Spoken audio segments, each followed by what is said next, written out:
a world in which we get to watch a Tiger Woods and an Anthony Kim in a potential major, like in the year 2024, 2025, is a world that I did not see coming.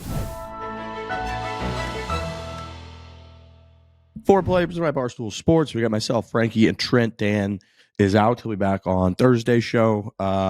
Anthony Kim. I think that's the biggest thing we got in the golf world right now is Anthony Kim. This news broke last week, right after we did the podcast, pretty much. This bad boy broke. Speaking of broke, I think Frankie's just pulled the plug out of his mic. Is that what happened? He did, yeah. As soon as he started fiddling with his mic cords, and it's just not going to work that way. It's always fine right up until we record and then somebody has some sort of issue, but he'll be back.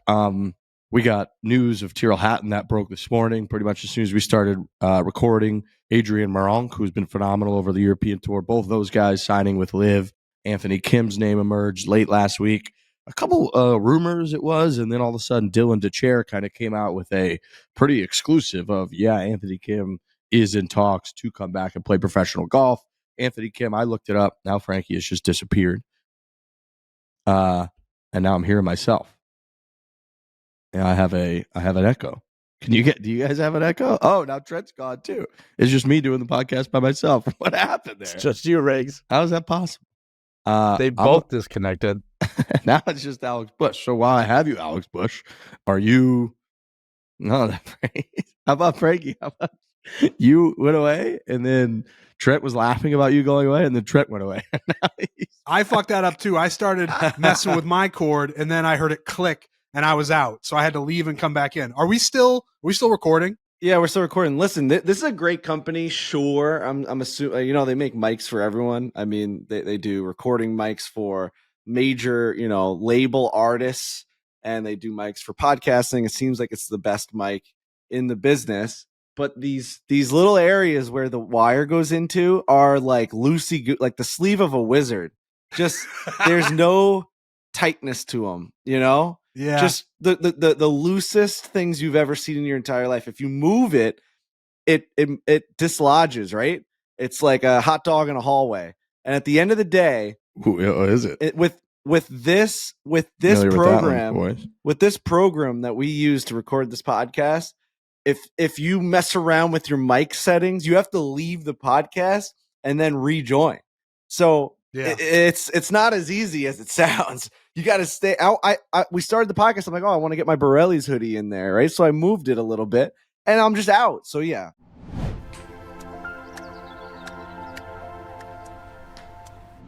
Today's episode of Foreplay is brought to you by Whoop, the official wearable of the PGA Tour. Whoop is a sleek, screenless wearable that tracks your sleep, activity, recovery, stress, and more. We talk about Whoop on this show. Trent was talking about it because guess what? Whoop, well, obviously it can be great for your fitness, for tracking your daily strain, your sleep. It can also be great for clearly detecting that you might be under the weather because Trent's been at 1% despite not drinking or partying at all. Yeah, it's the official wearable of an incredibly sick Trent Ryan. I got it on right now. I just charged it. And it's, I'm looking forward to tracking myself getting better because my HRV was a little bit higher today than it was yesterday. So I'm clearly on the mend. It's just good to know. It's good to know that the way you're feeling matches the way that your body is reacting to something. So as scary as it was to be like, wow, I'm 1%, I'm looking forward to tracking it as my percentage goes up. And I would know none of it without Whoop. I would just be like, wow, I feel terrible. Like what's happening? And it's clearly something my body is trying to fight off. So shout out to Whoop. We love Whoop. I use it every single day. It really does, I would say, motivates you to be better about your sleep. I had a nice 85% recovery today. I think my HRV 71. It could be a little higher, but that's not bad. Resting heart rate 54, respiratory rate 15.6, sleep performance. I slept for about 8 hours, which is excellent. It's also got these indicators. So it's got blood oxygen. Mine's at 96%. That's within the 95 to 100% range. That's green. Resting heart rate lower than 59, 54. Like I said, that's green. Skin temperature, negative 1.7 degrees Fahrenheit, which is like compared to where your baseline, which again is in the green. So Whoop's huge, keeps you healthy. And even if you're not healthy, it really does make you look at your recovery on a day-to-day basis and be like, okay, I need a night off. I need time to rest. And Whoop tells you that. It sends you little notifications. It's fantastic. So official wearable of the PGA Tour, worn by superstars like Patrick Mahomes, shout out to Bush, Roy McIlroy, Michael Phelps. Whoop helps you unlock your best self, and it's easier than ever to begin your Whoop journey. You can get started today with a 30-day free trial. Just head to join.whoop.com/4 and take your health to the next level. Again, that is join.whoop.com/4. That's join.whoop.com/4.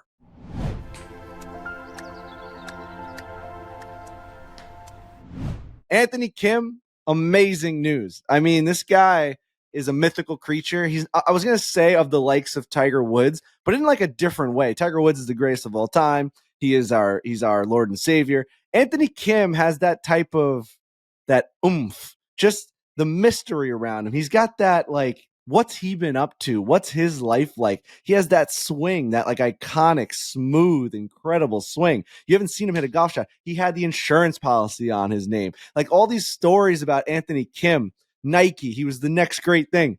You just didn't know what to expect of his career, and then he just disappeared. So it's amazing that he's back. How would you even compare him to anybody in any other sport? Right, there's nobody like him. And it's bizarre because we in the golf world do think about him, talk about him. He pops up every few months, some report, some picture, something like that. I looked it up. Anthony Kim hasn't played at an event on the PGA Tour since May 2012, the Wells Fargo Championship. He withdrew from that, and he had withdrawn at that point from 3 tournaments in a row. He had a surgery to fix his Achilles, took this $10 to $20 million insurance policy as the report. Hasn't been seen or heard from since. He only had 3 PGA Tour wins. He was only part of one Ryder Cup team at all. It was 2008 when they won. And then 2009 was the President's Cup, where he had the story about Robert Allenby, which even that story, which again, that was Robert Allenby gets beat 5-3 by Anthony Kim. Afterwards, he says, maybe we should take the approach that he's taking and be out till 4 a.m. Anthony Kim came out and said that was completely false. So like even the stories about him that are awesome, he came out and his response to that was absolutely false. I was at the hotel, had dinner with the team, met my buddies for 20 minutes, went straight to my room. I was in tip-top shape when I woke up. So even the iconic stories about him aren't even necessarily fucking true, yet he's got this incredible reputation. You know what it's a bit like? And I'm not comparing these two exactly, but it's a bit like Chappelle. You remember Chappelle was the cock of the walk, had the Chappelle show, was a phenomenon, lit the world on fire, and then just walked away and was gone for a decade. And then, a few years ago, started doing specials again. But it's a bit like that, where it's this guy who's got this bright, bright, bright future. He's charismatic. People are drawn to him. And then for whatever reason, walks away. And every couple of years is like, where is that person? And what are they doing? And why aren't they doing the thing that we loved watching them do? And then, you eventually come back. I'll be honest. I kind of wish he would just stay away forever, because when you come back, the mystery goes away. Now, Chappelle has done great, and he's put up great specials, and he's obviously become Chappelle again. But with Anthony Kim, I'm worried that whether he signs with the PGA Tour or with LIV, he goes out there and shoots like an 80, and everyone's like, oh, right, this is 10 years, 12 years later.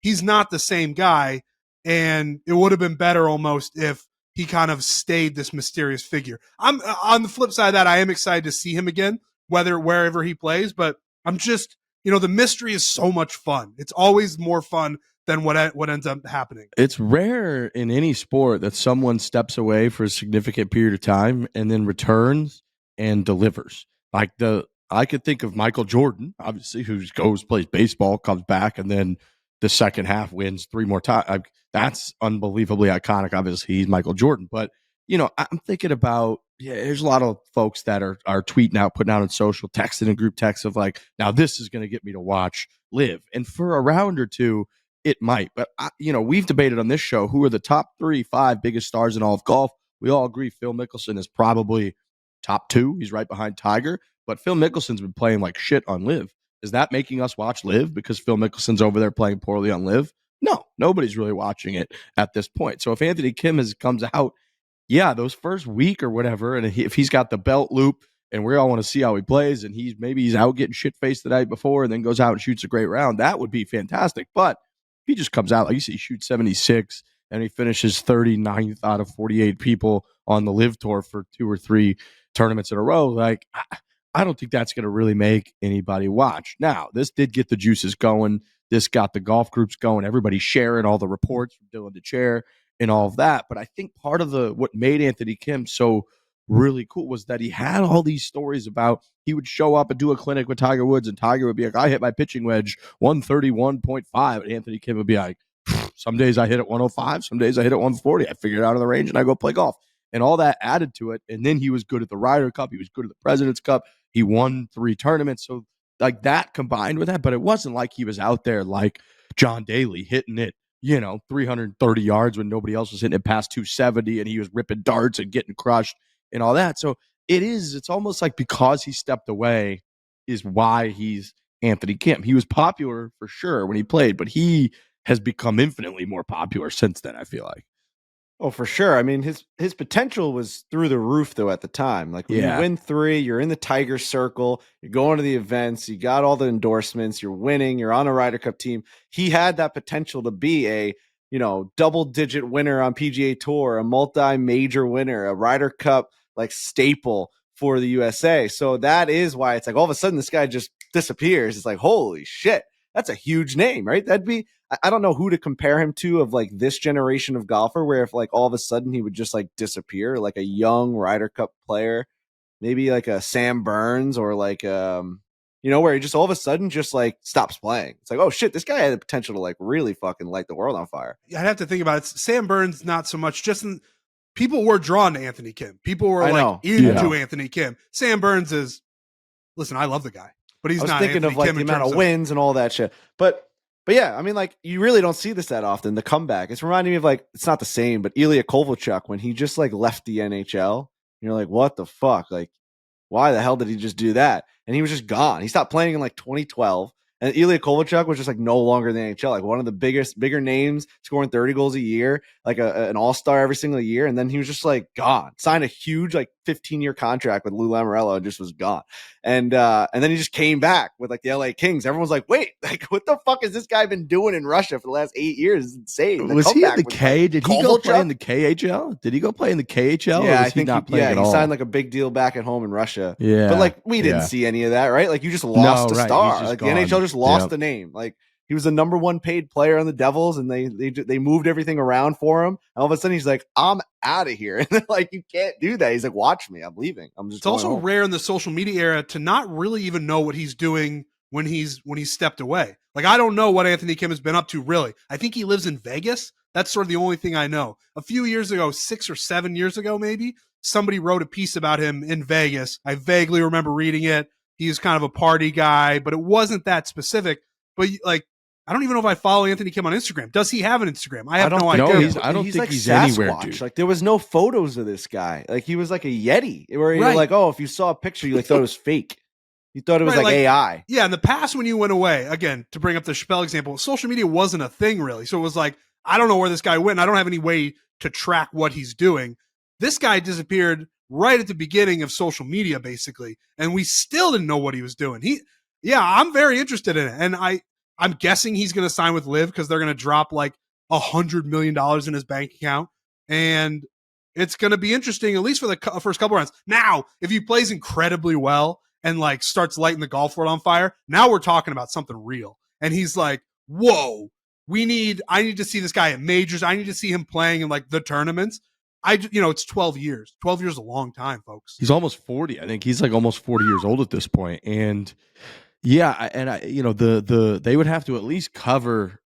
They would have to cover and then pay him, right? Because if it was $10 to $20 million insurance policy, I believe the insurance policy was career-ending injury is the policy that he had taken out. So if he goes back and plays, clearly that's not career-ending. So he would probably have to give that money back. So they'd have to pay him enough for that, and then you're taking a risk on a guy who's almost 40, who hasn't played professional golf in 12 years. Who was injured. Like, that's the reason he wasn't playing, is he might have a pretty fucked up Achilles. So who the hell knows? But you're right, Trent. It might be worth that long shot for Yasser and Greg. Like, if this fucking guy comes out and he, within the first 4 or 5 tournaments, is pretty good, threatens a little bit, is in contention, like, now you got yourself a story. Now you got to watch that shit. I would say he is, from an interest perspective, 90% more interesting than all the guys that Liv has signed. And I don't know what the numbers are. I'd have to look at it. But in terms of general interest, it's a short list of guys where it's like, I want to see what that guy's going to do. Right.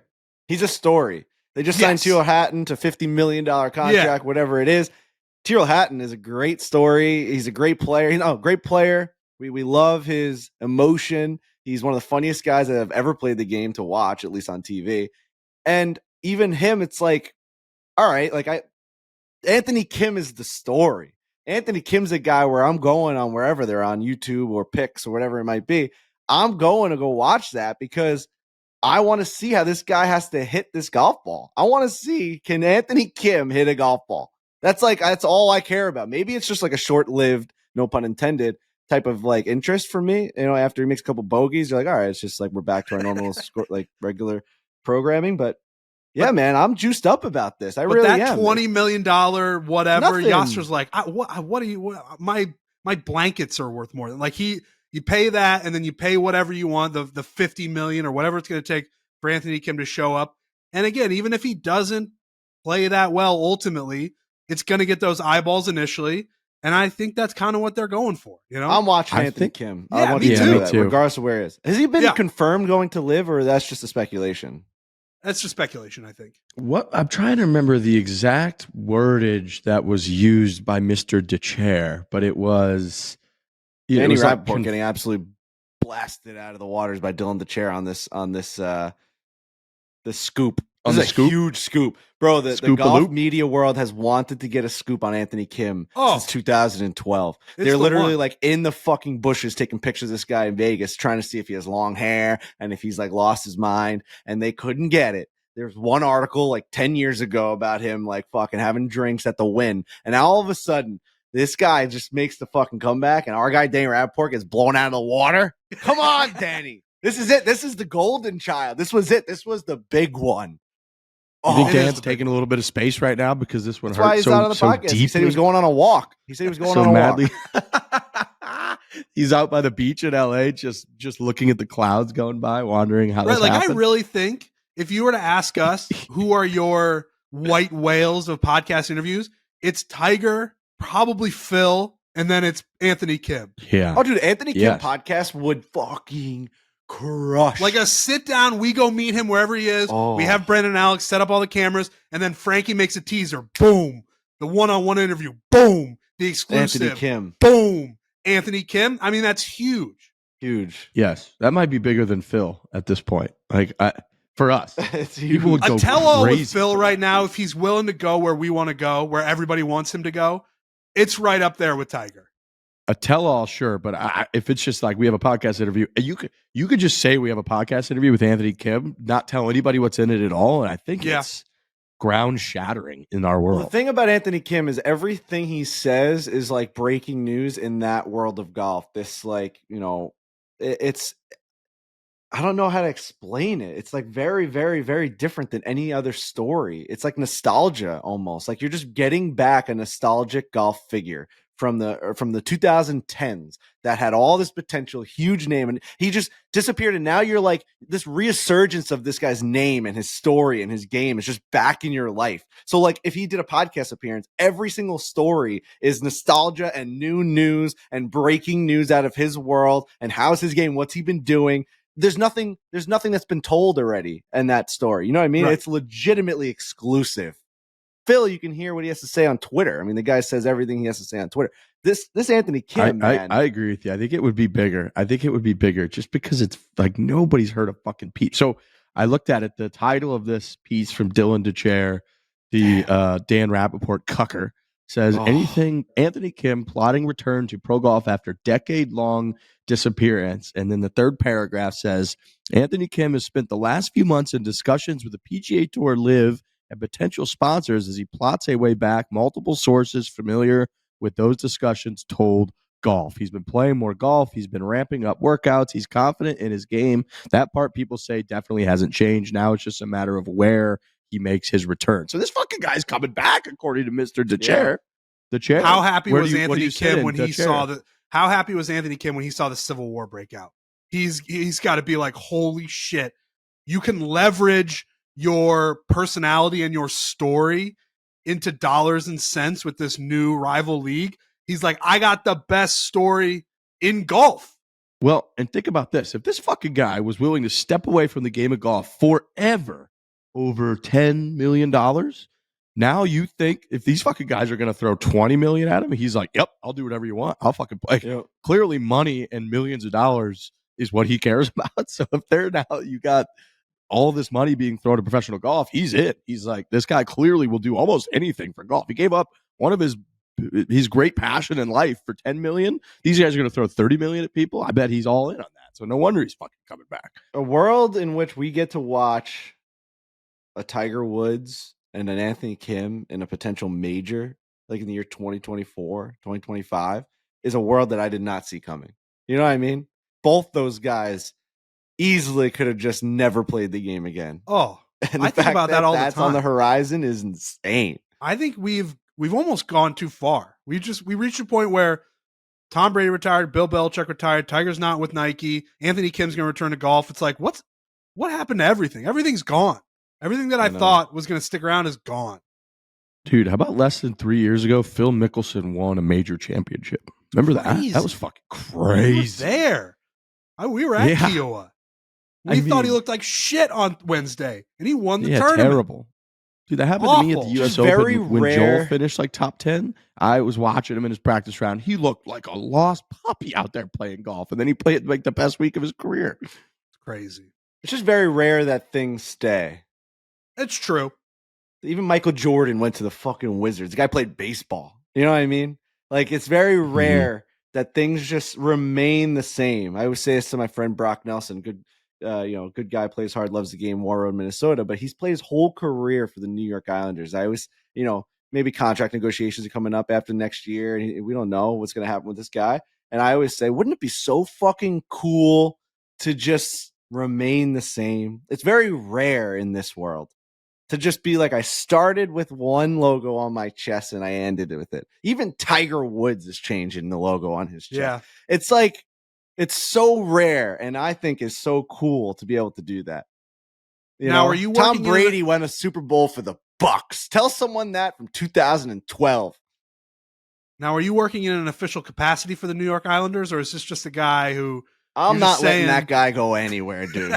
If I got to use force, I'll use force. I don't care. He's not going. It's true. And I think we've talked about it before. You never, well, Jeter is probably the exception, but you never get a movie cinematic ending where it's like Tom Brady and Bill Belichick won their final Super Bowl together. And on that stage, they retired and went off into the sunset. No, the guy went to Tampa, won one. Bill Belichick, the last couple of years, didn't have a good run with the quarterbacks that he had, and the team sucked.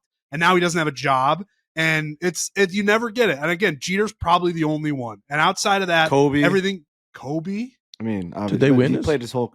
I'm saying he played his whole career. Oh, you're just talking about one team? Just like those careers where it's like that is it. It's a storybook career, beginning to end. Obviously, all these other guys are storybook careers, Michael Jordan, Tom Brady. But I'm saying like very rare that one legendary player sticks with that team. Even Peyton Manning went to the Denver Broncos. And I think Kobe scored 60 Kobe scored like 60 in his final game. Just kept shooting. Staples. It's like, it was incredible. Exactly. That's what I mean. Like, it's extremely rare. Even the rarest of the rare. Tom Brady left. Michael Jordan left. Fucking Tiger Woods left. The best of the best, they even find a way to like change what you're used to. And I brought that up because you're like, everything's just changing. You know what I mean? Like it's just different. The things that we know are changing. And there's these very, very, very, very rare instances where one guy will just be like, I'm sticking to my guns and I'm just, this is it. This is my team. Mario Lemieux played for the Pittsburgh Penguins his whole career and then became, basically an owner of the entire franchise. And then Sidney Crosby lived in his basement. So like those types of things, he's just going to be as big of an icon in the city of Pittsburgh as you could possibly be. But that is fucking rare. Like everybody, I just looked like Bobby Orr went and played for like the Blackhawks for a couple of years with like a bum knee. It's like, you just kind of, Joe Montana at the end wouldn't play for the Chiefs. Like it's right. You never get it. I remember when Jeter was coming towards the end, it was like the last 2 years before he signed that last contract, there were like talks like Jeter might go somewhere else. You're like, are you fucking kidding me? They're going to let that happen. And that's happened for every single, like Patrick Kane was no longer a Blackhawk. He went to the Rangers and like Chief was like, Patrick Kane's not a Blackhawk anymore. We're letting this happen right now. Wayne Gretzky was on the St. Louis Blues and then the New York Rangers for like when he retired. That's what I mean. It's so rare. Yeah. It's so rare that LeBron took that model and flipped it. LeBron was like, I'm going wherever I can win. I'm going Cleveland, Miami, back to Cleveland. Then I'm going to Los Angeles. It's like, he was like, there's no happy ending. So I'm just going to go where I think I can win. Yeah. Yeah, it's true. Send this clip to your friend Brocknell. Send this to him. He's going to need this clip. We're gonna have to throw everything at him. Where else are you gonna be able to play national and all all these? Well, you can if you go somewhere else. Same state as Trent Daddy. You ain't leaving. But listen, I also want everyone to know that this is just he's not the guy's under contract. He loves Long Island. This is my fear. I have anxiety. I would love at some point for you to get in trouble for tampering. Is that tampering? I wonder. I don't know. You're not. I mean, that's why I asked if you're in an official capacity. I think Drake at a certain point was like an ambassador for the Toronto Raptors. You might be the ambassador for. I just get nervous when I look at like Cap Friendly and I look at all my friends now that are like, you see that UFA at the end. I'm like, well, like let's keep these guys around forever. You know what I mean? Forever. You're denying the point that you're making. You're saying things change, but I don't want them to. No, I can't. Yeah. No, there's something about it. Like I think it's cool. It's my opinion. I would probably do I don't know what I would do if I was a professional athlete. You know what I mean? Like if you have all these take the most money you could. Yeah. That's how people do it. Yeah, I think I think I would stick with one team and try and get to the rafters. It's like that's another. It's kind of the LIV versus tour thing that we battled forever. It's like, do you stay here where there's legacy and or like, do you just take your fucking payday and go play over there? Yeah, like pretty similar in a lot of. I mean, I know like teams are making competitive offers, so it's probably not the same thing. Like the tour's making zero offer versus the LIV is making a $30 or $50 million offer to somebody. But that's actually a question I had when we were talking about this. Can the tour make an offer? Like, I get that you don't want to get into an arms race with Yasser. That is not what you want. So it's probably a bad idea. But if, let's say, LIV is offering Anthony Kim $30 million, could the tour offer him $10 million and give him the pitch that we're saying? No, they're offering like high purses in tournaments now. That's like what their offer is. You can't. And then they would also have to say like, you're not in this week. Like they don't get to choose who's in. It's all meritocracy. So like this week, Pebble, which shout out to my friend Steve John, who you guys have met before, tournament director of the AT&T Pebble Beach Pro-Am, awesome guy. I know they've gotten fucked the last couple years with where the tournament fell. Remember, there was like nobody in the top whatever playing except Spieth was out there. Justin Rose out there, but they wouldn't get very big names. And then they had the Saudi event, I think, this same week over the last several years before LIV even existed. So guys weren't playing. They were going over there taking money. Well, now this week is the Pebble AT&T. I think 18 of the top 20 in the world are playing. They're the first elevated event, really, like that's the new format of the year. Yeah, they had the Tournament of Champions, but that's a limited field because you got to kind of earn your way in differently. This is 80 players. $20 million purse, $3.6 million for first place. They cut out Monterey Peninsula and they cut out doing the first 3 rounds and they cut out the amateurs playing on the weekend because this is clearly now literally an elevated event, more money, more prestige, better field, the whole deal. So they're playing Pebble and Spyglass Thursday, Friday, and then Saturday, Sunday, Pebble. Amateurs are done after Friday. But I think this is the only thing that they could offer. That's why fucking Tiger and Rory and those guys were holding these big meetings being like, we got to be able to offer something. And their counter to that is, hey, if you're a top 50 player in the world, you're going to play in all these events that are going to be limited field, no cut. You're going to get a massive payday. But that ain't the same fucking thing as somebody just cutting a $25 million check to Anthony Kim. No way. No way. Pebble Beach Pro-Am works as though like there's obviously an individual score, there's an individual winner, but before this year, the Pro-Am aspect of it was what? A combined score between an amateur and his professional? I think it still is for the first 2. So like which the professional doesn't really have any say in, except like not any say. They don't really care that much about that. But they do, you have like a good bond with your partner that you've played with every year. But I believe it was the amateur plays net. So, and then the pro obviously plays off 0. And then you just do your best, kind of like the Barstool Classic. You just do your best stroke score over what used to be the 4 days and the winning team. So like your pro might matter a ton or your pro might not matter at all. Like remember a couple years ago, Aaron Rodgers was like a 3 handicap, but they gave him 10 strokes. Yes. And like, I think his pro like probably didn't even matter that much because he was just shooting net like 8 unders every round and killing people. I think now that is ending at the end of the day Friday. So that on the weekend, because there was a people bitched a lot. Like, it was slow as fuck out there because you had these amateurs. You had Nick Saban and fucking all Our guy kinds of Brian celebrities out there. Bumgarner. It's just Yeah, they're out there Alfonso like Ribeiro. grinding, trying to win this. Yeah, exactly. Alfonso Ribeiro trying to win this amateur thing while the tour players trying to win a PGA Tour event. So I believe they cut that after Friday now. So the amateurs play the first 2 rounds, then they're gone. Somebody wins at the end of the day Friday, and then the PGA Tour event continues with no cut for 80 players. So there's 80 players in the field. And then I didn't even really know about this this Aon Swing 5, which there's 75 guys in the field on merit alone, kind of like predetermined rankings, all that. And then they take the top 5 guys in FedEx Cup point earnings over the full field events that have occurred since the last elevated event, and those 5 guys get in. So that's basically giving someone a chance of, like, if you at the end of the year last year didn't make the FedEx Cup or the Tour Championship playoff, final, all that, you actually have a pathway to get into these elevated events with the massive field, and that is to play really well in the in-between events, which is actually pretty cool, but I hadn't fucking heard of it. I kept seeing all this stuff on Saturday when Torrey Pines was finishing up about Aon Swing 5. I was like, what is this, some new fucking Minolta BizHub camera? Like, what is this? And it turns out it's a way for people to get into this event. But yeah, this is going to be a big event, way bigger than usual, and it's at Pebble. And the whole deal. Which did they cool. used to do the weekend tee times based off of the team scores, or did they do it based off, like, was Aaron Rodgers like was his pro that wasn't playing that well, like in the final pairing, or no? There's no way, right? They definitely based it off. I think they did it on tour. I think they did it off the pro. Yeah. I think that's a good question.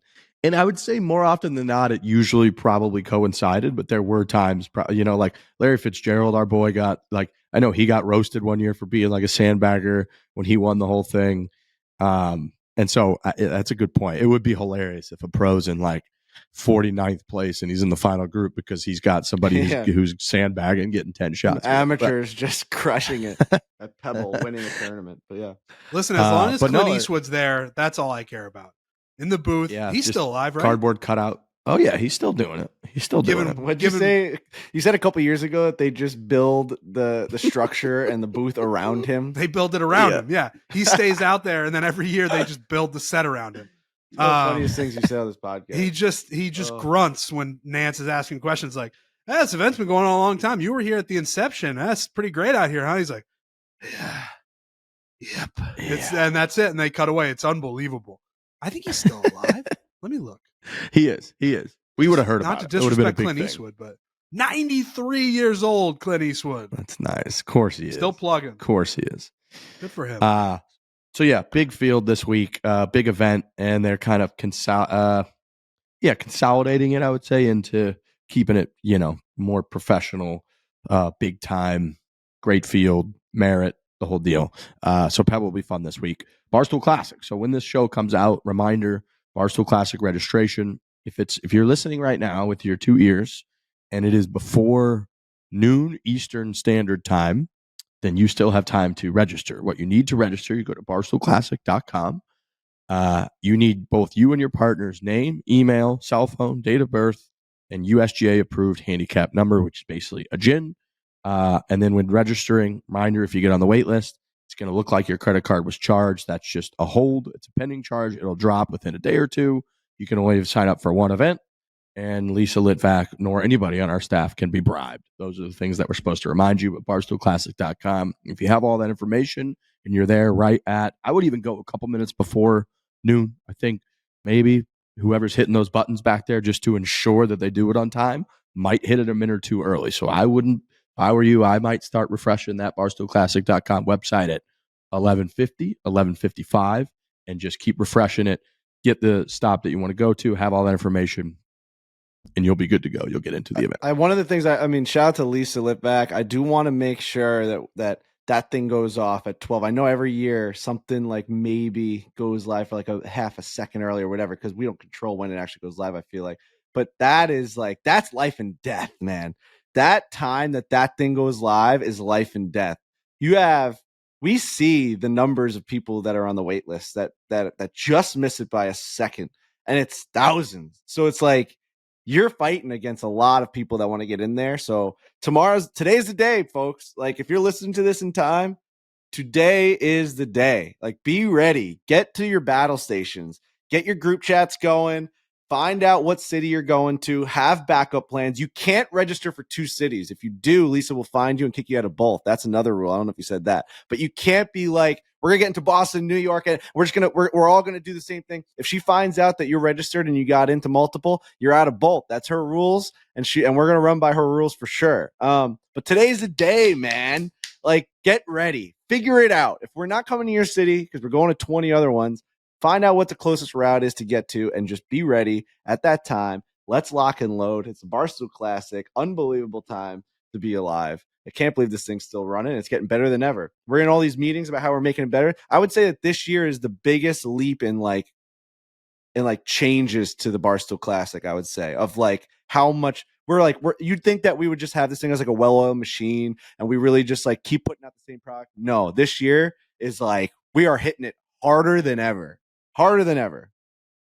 It's going to be an amazing event every single damn week. It's going to be great. It always is. It's going to be even better this year. 25 stops, championship. Looks like it's going to be at Greyhawk once again. I think we're going to sign perhaps a couple-year deal, so we're looking at finalizing that. But get on barstoolclassic.com. Make sure you are ready to rock.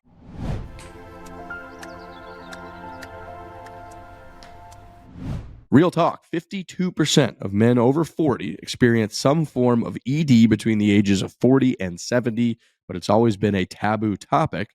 Thankfully, HIMS is changing that by providing affordable access to ED treatment all online. ED is no good. Nobody wants ED.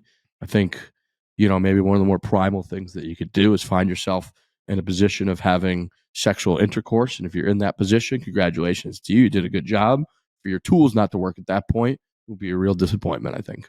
Yeah, it could be a hard thing to talk about, but you got to just figure it out and you got to get it done. And if you're having problems, you've got products that HIMS are legitimately telling you this will help you. This is a road you need to go down. This is a path you need to take to be able to do it. It's a hard one, but it's something that you have to get going. HIMS is changing men's healthcare by providing access to affordable and discreet sexual health treatments, all from the comfort of your couch. HIMS provides access to clinically proven generic alternatives to Viagra and Cialis up to 95% cheaper, with options as low as $2 per dose. Process is simple. It's 100% online, no uncomfortable doctor's visits.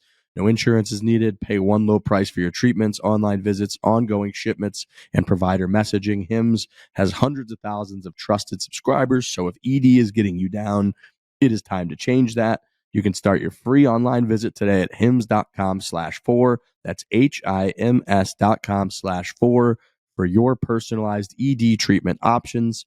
HIMS.com/Fore. Prescriptions require an online consultation with a healthcare provider who will determine if appropriate. Restrictions apply. See website for details and important safety information. Subscription required. Price varies based on product and subscription plan. That's HIMS.com/Fore.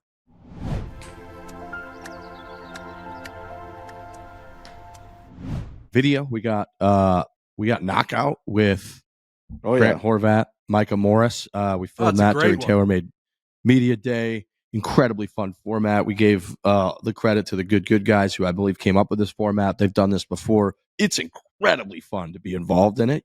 You just play Knockout. We had 6 of us, I guess. So it was the 4 of us for foreplay, and then those 2 guys. So 6 of us. You play a hole.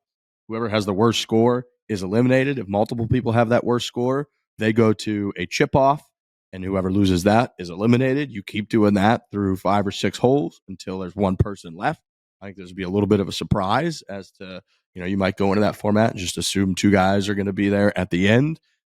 It was really, really fun. It was at this brand new course that we weren't even allowed to talk about down in Florida. Right in that same time, and we did stuff with Nelly, Tommy Fleetwood, Tiger Woods, all these players, and we snuck away for an afternoon and did Knockout with Grant and Micah, and it was really, really fun. So that video is coming out, I think Tuesday. Is that when that's coming out, Bushman? Today. Yeah. It's coming out today 10 a.m. It's probably out. It's a great video. Might be out right now. It is. It's a great video. This is before we filmed the Good in the Bahamas. We were so nervous to give them credit for the knockout video idea, which it is their idea. And now we're all just best friends with all those guys. It's funny. Well, we were nervous to steal their idea. We were like, we didn't want the good army to come after us. We did not want that at the time. And we were like, we've never done anything with them at the time. We didn't even talk to them. We were like, we think we're going on a trip with them in the next month. We don't really know if this is like a good look because like obviously YouTube like golf community seems cutthroat at times when it comes to like content and video ideas. Whenever you have an idea, you'd hope that someone doesn't like steal it without talking about it, and then they just do it anyway, and it is what it is. And we were like really nervous about that fan base because we had never been a part of it. And now we're like all best friends. We're playing the Good event on Wednesday. It's going to be got a Wheel of Not Ideal video on our channel. Channel. So if we could go back in time and like redo that intro, we'd be like, yeah, thanks, good. Fuck you, like Bubby. Like it's just like we're like best friends with these guys now. We were so nervous on that tee box, being like, I think there's a series called Good that they do this. We don't know. And the whole Grant or the whole Micah and Grant thing, like everybody's doing videos together now. So everything is fine. It's everything. Great. And so and we actually did like a drive. We did this golf course that we filmed at was had super long tee boxes, and you could make a hole from like 190 yards to 380. Essentially, it was crazy. You could go undrivable par 4 to a drivable par 4 to like a long par 3 if you wanted to. Yeah. So we kept playing on this one hole, and we just kind of moved it around the tee box, and then in the last couple holes we switched it to another couple formats. But it's a fun format, knockout. I mean, the good guys always come up with great ideas, so this was no different. It's an amazing format. I had a lot of fun doing it, and I think it's going to be a great video. Micah and Grant are blowing up. Micah had that awesome video with Rory McIlroy at TaylorMade. Incredible video. He outdrove Rory McIlroy first to drive a mile. It's just insane. Insane skill from that kid. And then Grant's just Grant is single-handedly taking over YouTube golf right now with his personal page. It's crazy. The kid's on a heater. To like break away from good and then start your own brand. And the numbers he's putting up is impressive, like unbelievably impressive. From the people we've talked to, like all in and around just the YouTube golf world, not even the groups specifically, but like they're like, he's the guy who knows what he's doing. And he does. He's like, he puts out incredible content. I mean, the Garrett versus Grant 1v1 match that went on each of their channels, both personal channels, GM Golf, it didn't even go on good. They crushed, like on the heels of our Tiger Woods video, which is like not to be believed. That's how big the hype around those two guys playing is. It like was like in the same realm of us finally getting Tiger. You know what I mean? Like that's how big these guys have created their inner rivalries, and it's amazing how big YouTube golf is. So many groups of like all different ages were messaging each other like fucking Garrett and Grant are playing each other again, and they'd only just broken up for like 8 months. I mean, I feel like it's so new. That leaving good video was like a year ago. It's not like they fucking Anthony Kim'd this thing where it's been 10 years. They generated that much hype in this little amount of time. Holy shit. Those guys are huge, and they're in our video now. So that video's coming out today, they're in our 10 video. a.m., which is fantastic, and it was fun. It was very competitive. They don't like to lose. Nobody likes to lose. So check that out. It's very good. I'm sick, by the way. There's like a super bug going around in New York City. I don't know if it's reached Long Island yet, but there's something going. The New York office for Barstool, they almost got to shut that thing down. Everybody's sick. I'm sick. It's called COVID. What? I think it's called COVID. I tested it just because I had genuine human curiosity, and I don't have it. Really? Yeah. I woke up yesterday with a 1%. Riggs, I know you've been there recently. Yeah, I saw where that. It's just, God. I woke up and I was like, am I a human being? And I didn't drink. I didn't go out on Saturday night. I woke up. I knew I was like tossing and turning a lot, and I felt hot while I was sleeping. Woke up with 1%, and I was like, whoa. And I felt it, and I still feel it. I'm not at the office right now. I'm at my apartment because I'm like, that place, I don't want to give it to anybody else because it seems like everybody already has it, but I'm sick. Yeah. It sucks. Dude, I went like 3 weeks being sick. We had COVID in the house. My wife had to get tested because she gets like paid time off work if she's like officially like has COVID. It's not like you just like say I have COVID, they're gonna believe you. So she had to go get tested at an official place. She's positive. I'm like, I'm fucking positive for sure. I tested home, positive. We get COVID for the week, crushed us. It was bad. And then the day after, she got like norovirus, which was like, wow. Comes out. I mean, it may have been that. I don't even know if it was norovirus, but it comes out like all ends and everything. It's just like it's some bug that's not good. The scary thing, and I know there's a when we Whoop talk about ad in our this. I podcast. wouldn't know any of this without the Whoop. I love the Whoop, and I like obsessed with it, especially when you're sick. It's like, all right, what's going on with me? The scary part, because it tells you all this data, which is good to know.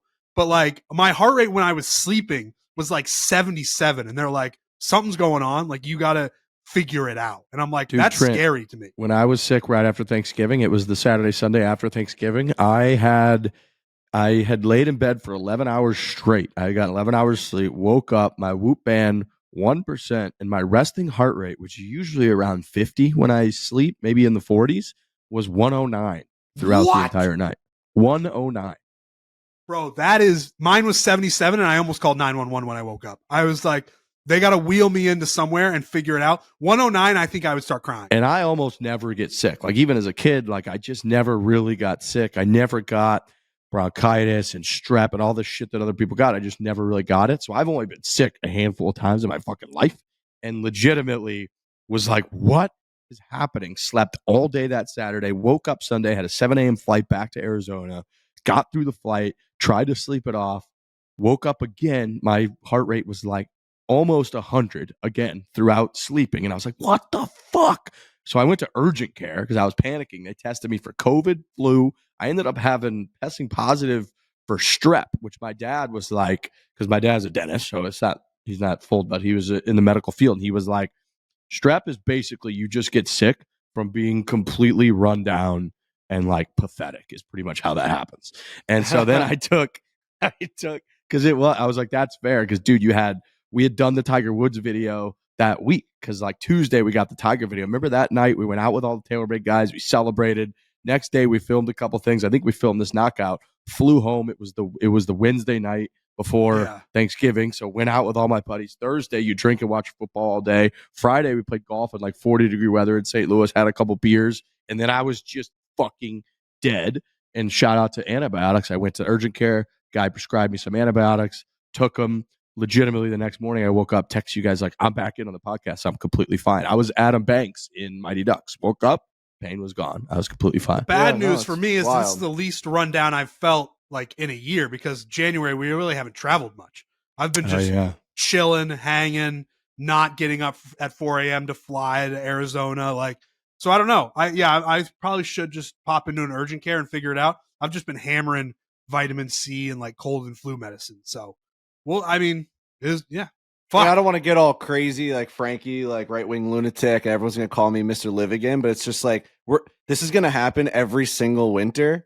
Like everyone just always gets sick, and like it's happening again, right? We're all just getting sick, but like the world is just continuing. Like we're all just like getting sick, staying home, drinking fluids, and we're fucking just like surviving, and just like the world is going forward. Meanwhile, 3 years ago, the world legitimately ended, man. Ended. People lost their jobs. Like it was insane.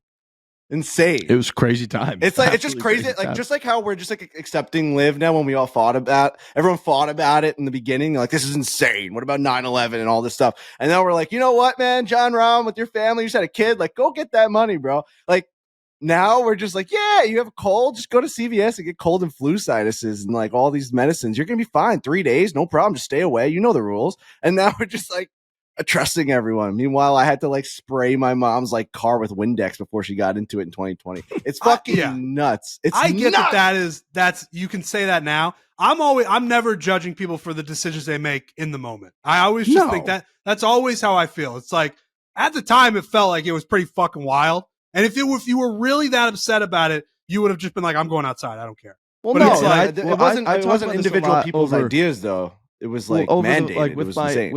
With my family last weekend, we were talking about this a lot, and I was kind of making the point of like, dude, at some point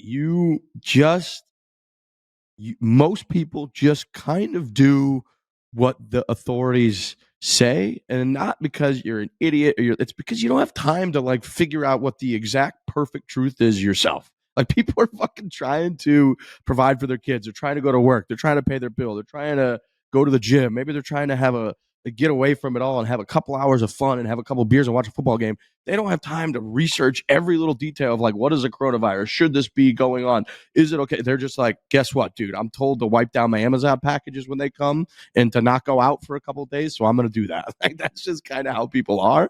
And it's so easy to point the finger now and be like, you were a fucking sheep, and it's like, okay, that's what they're kind of telling me to do. Now, what fucking sucked is what Frankie's talking about, where like all these politicians were legitimately just trying to save their own jobs and careers and saying, yep, we're going to mandate everything because that's what they did in Italy and that's what they did in China and that's what we're going to do here. Meanwhile, they were all out having their parties and getting busted by photographers that were paparazzis taking pictures of everybody in the parties without masks on because they were hypocrites doing that. That's the part that fucking sucks, that shut down businesses, ruined jobs. You got kids now. Like, it's well known among all teachers that like the COVID era of kids coming up now, they all had 2 years stolen from them of normal human interaction from the age of like 5 years old to 15 years old, whoever was in that window. They lost 2 years of interacting with humans going to school. Like, we all know kids that were like homeschooled by like some certain weird parents and stuff that you just don't have normal social skills. Like, those fucking kids are screwed because of that. So that shit, that part of it's fucking nuts. But I do kind of defend that we were all doing crazy shit kind of just because like Fauci was up there telling us to do it. And we were like, all right, fuck it. Why not? Like, that's just what I'm going to do. Yeah. You just like listen to the people in charge because you, like you said, you have no other option. But when the people in charge enact like life-changing stuff, it better be for like damn good reason. And now like we're just acting like we don't need to do that anymore. And I get like people say there's all these things out, vaccines, and everyone's like healthier again. But like I'm watching, bro, we had a party and like everyone got COVID, like 20 people got COVID. And it's just like, yeah, like that would have been the end of the world 2 years ago. I think I would have gotten arrested. You know what I mean? Yeah, no like shit. It's fucking crazy. Crazy. Yeah, it is fucking crazy. No, it's tough. And it's go down New York wild. City and there's still like outdoor restaurants. All the restaurants in the city still have like these temporary outdoor places. Those are just nice, like, actually. I like those. They now. are, but it's just like remnants of like a wild world that we lived in. Like that was not what New York City used to look like. They did not have fucking wooden fake bars on the streets so that no one could park on the streets, and walking on the streets became a fucking hassle in New York City. New York City became like disgusting with these like outdoor crates now that like they had to just use to survive because they weren't allowed inside because Trent would cough like that and everyone would die. Like, it's just fucking wild. But yeah, I've been sick for like 3 weeks. I've just been frustrated about it. Dude, I had buddies came and visited me when I was doing my Pinehurst stay, and they drove from St. Louis, and when they had to piss, they refused to stop at gas stations because everybody thought you would just get COVID. So they did their piss stops like in between gas stations, pulling over in the middle of the night and just peeing on the side of the highway because nobody thought they could interact with other humans. I mean, it was fucking crazy time. Crazy time. That same thing is still out there. My mom's like birthday. Everyone drove to like a school. Everyone drove to a school parking lot. And we all stood in front of our cars and looked at each other. We were like, hi. Hi, Aunt Lisa. Hi. Like waving to them. Like, I haven't seen you. Like, we're losing years on our lives. Like, hi. We won't see each other for 2 years. It's nuts. Dude, I remember whatever. That I know, I sound like a 2020 crazy year, person, but it's fucking nuts. That 2020 year, I went, and the first time I really like saw my family was like the fall, because obviously everything kind of went down in the spring and the summer. And my parents are, whatever, they're in their 60s. I was a little bit worried about giving it. It's like them COVID. And I think I went and had Thanksgiving dinner, and I ate in a different room so that I wasn't. Yeah, no, I know. Like at the same table with them, because I was worried that they're a little older. We didn't fucking know. Like, that's fucking lunacy. What are we talking about? I mean, I bought into it. It's just looking back, it's just frustrating. It's just frustrating. Mm-hmm. You guys see this Masters commercial with the it was a little 50-50. Master commercial with ooh, heaven is a place on earth, which is a great song. But I legitimately saw this come across my radar on CBS. I didn't see it in real time. Saw it on Twitter. I thought it was a parody. I thought it was one of these accounts that was fucking with stuff that puts music behind something that's not supposed to be behind. I couldn't believe the song was on an official Masters. I thought that was reserved for 2 songs, basically like the original theme and then maybe like a really dramatic song with the spin. I thought it was a parody. I tweeted out like, what the fuck is this? It got a lot of reaction. A lot of people kind of agreed, but I think it was about 50-50. Half the people absolutely loved it. Half the people were like, this is fucking outrageous. I can't believe I'm looking at this. I saw a couple people tweet at me like, old man yells at cloud. That might have been a little part of it, I guess. But I just kind of want anything with Masters B-roll behind it, I think should be pretty reserved, coming from CBS or the Masters account, to like the Masters fucking piano theme song for the most part. Yeah. I saw a lot of people saying they wanted, the Ray Charles, Georgia. Yes, that's the other one I was thinking of. That's a good one. Yeah, I mean, I think you keep it the same. Yeah, it's definitely one of those things that we just started this podcast with, where it's like there's certain things that are very rare that they hold the same meaning, or they hold the same imagery, or whatever you may want to call it. Like when you see Kobe in a jersey, yes, he changed 2 different numbers, but he was in a Lakers jersey. And I know that you can say the same for Michael Jordan, but he ended up in a fucking Washington Wizards jersey. Like when you think about the Masters, you hear that music. Like it's got to stay the same. And I like that song. And I think it's cool because it is heaven, a little place of heaven on. I like that song too. Ooh, heaven is a place on earth, and it happens to be in Georgia. I get it, right? Like I see it. You're saying that heaven is Augusta National. It's cute and it's cool and it gets you kind of going, gets the shoulders going. But fuck, man, you see Amen Corner, and it is synonymous with the tickling of the ivories. A little bit of a piano to an amazing melody. That's all you care about. Oh, I'm surprised people were split on it. That's like, me too. I just thought that was gonna be such a throwaway, and it got there's a lot of likes, a lot of retweets. So clearly, a lot of people agreed, but there are also a lot of people that responded to it, being like, "I fucking love it. I think it's great." Which I was surprised. I had to do a double take. I had to click on the Golf CBS account that tweeted it, make sure it wasn't one of these fake accounts. I thought someone was legitimately fucking with me. I'm not a fan. So I didn't love it. But either way, the fact that we've got Masters commercials coming out already, we're like a little over 2 months away from the Masters tournament. That's fucking crazy town. You believe that? Tiger Woods at Augusta National, man. It's happening. We get it. We get that guy. We get the big cat on the green grass. It's happening. That is a part of our lives that will happen. We're going to get him in 2 weeks. 2 weeks from right now, Tiger Woods will be arriving and probably playing a practice round at Riviera at Genesis. He'll be making his actual, since his most recent ankle surgery and how good he looked walking, moving, Hero World Challenge at PNC. He will be playing in 2 weeks in his first official full field, like legitimate PGA Tour event since all that happened. I cannot fucking wait, because a year ago when that motherfucker showed up to that event, he was hitting the ball. Remember, he had like 181 ball speed or something when he was driving it. And he had the one round on maybe Saturday where he started red hot. He was like 500 through 6 holes. Yeah. And he had a goddamn good showing. And then, he showed up at the Masters and it wasn't positive. The cold weather, that whole deal. And then next thing you know, he's having surgery again. Well, this is the first real time in a couple weeks that we're going to get him. Since then, we're going to see what kind of gear he's wearing, and he's just going to be back. And that might be the only start that we see before the Masters. I mean, I know people are hinting that he's going to play something in Florida during March. I imagine he probably will. I would be surprised if it's not the Players' Championship, but I could see it being Bay Hill because he's won there, I think, 8 times. So if you've won somewhere 8 times and you're trying to get another win to defeat Sam Snead, whose record is a little bit questionable at best, you might want to go to somewhere like Bay Hill where he's won 8 times as opposed to TPC's Sawgrass where he's only won twice. But regardless, we're going to see that fucking guy in a couple of weeks, and we're only a little over 2 months away for the Masters tournament, which is weird to think about. Yeah, I remember being afraid when he went to Riviera last year, walking down the hill on that first hole and then walking up the hill on 18. I wanted Rory to like carry him down the hill because I was so nervous. I have none of those nerves this year. That ankle looks so good. That leg looks so good in the Bahamas that I don't care. I just want to see him play, and I think he's going to play well. I want to see what he's wearing, and I want to see how he's going to play. And I think he's going to play well. I'm very excited. The argument can be made that he could have gotten way better over this time that we have not seen him. Just getting healthier. Game is just tightening up. He saw what he had to see in the Bahamas. The last time we've seen him in the flesh, he was on his knees, piping drives down the middle of the fairway. And then we saw him in the Bahamas, and he was just gallivanting down the fairways, mucking it up with all the guys, and just like really good spirits. Showed flashes of greatness again in his game, showed, a lot of rust.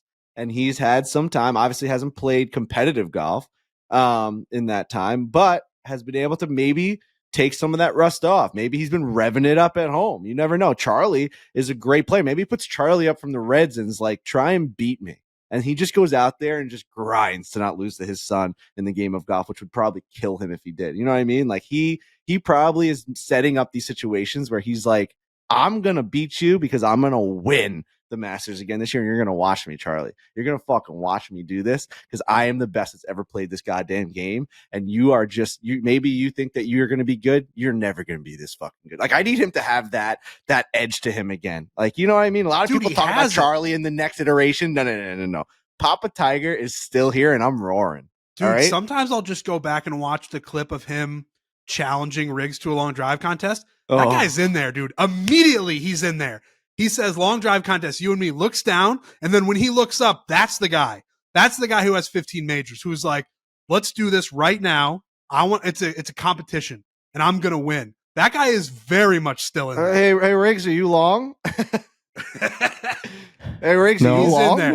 No. Go back and watch that clip. I'm sure we've all watched it a million times. The look down and the look up. When he looks up, it doesn't matter how old he is, how many surgeries he's had, how many cliffs he's flown off of. That guy is still in there. My favorite part of it, too, and I told you guys about it afterwards, and I'm glad it came out so well in the clip, but right after I hit mine, which is the best drive I've ever hit in my life, I'm unbelievably jacked up. I stepped through it.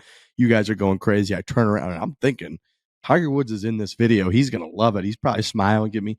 He just cold stone looked right at me and just goes, all right, and walked right past me, walked in, dropped down his knees, and fucking piped one down the middle. That's the guy, Trent. That's the guy that we fucking need. I also have been thinking a lot about it. I like this motherfucker's chances at Pinehurst. It is a flat walk. It is an iron player's second shot golf course. Martin Keimer won there by a million. Payne Stewart won there. It's like, dude, if you can be precise with your irons, Tiger's known as the best iron player in the history of golf, and that thing is a flat walk relatively from start to finish.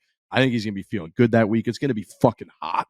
Like North Carolina in June, it's going to be hot, humid, which is good for all of his little ailments. How has Tiger Woods done at Pinehurst in the history? He almost, so he had 2 of the 3 that have been there. He damn near won the tournament. In 1999, he wasn't quite as close. He might have lost by like 2. In 2005, he legit, I think he missed the green on 17 and failed to get up and down. And if he would have birdied that hole, I think he would have gotten into a playoff. He finished tied for 3rd in 1999. He was 1 over. Payne Stewart was 1 under. So Tiger legitimately was 2 shots out of a playoff. And then in 2005, I think he finished 2nd, maybe? He was... Yeah, dude, he has played Pinehurst well. He finished 2nd.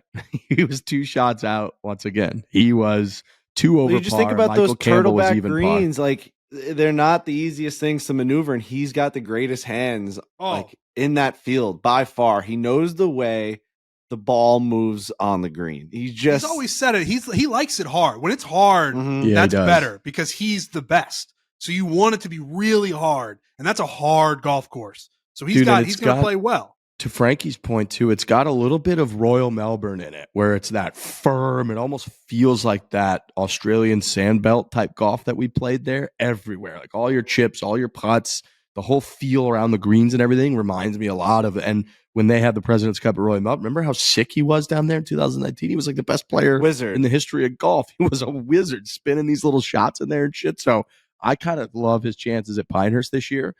So yeah, we're fired up about Tiger throughout the entire season. We get a new Tiger Woods clothing brand that's going to be popping up in the next 2 weeks. We get to see who his new caddy is, official new caddy is, right? Because whoever he picks for Riviera is just the guy. He's not going into a PGA Tour tournament with just like a one and done guy. Like Robbie Mack seemed to be like a fill in while he figures out what's going on. And I don't foresee Robbie Mack wanting to be a full-time caddy. I mean, I think he's got the best gig in the world aside from having to be a caddy for Tiger Woods. I'm sure he would do it. He'd step up. He's always been there for the big cat, for the boss man. But I think Robbie Mack loves, walking on the side with his like umbrella and like roasting us for not being able to make up and downs in our YouTube videos.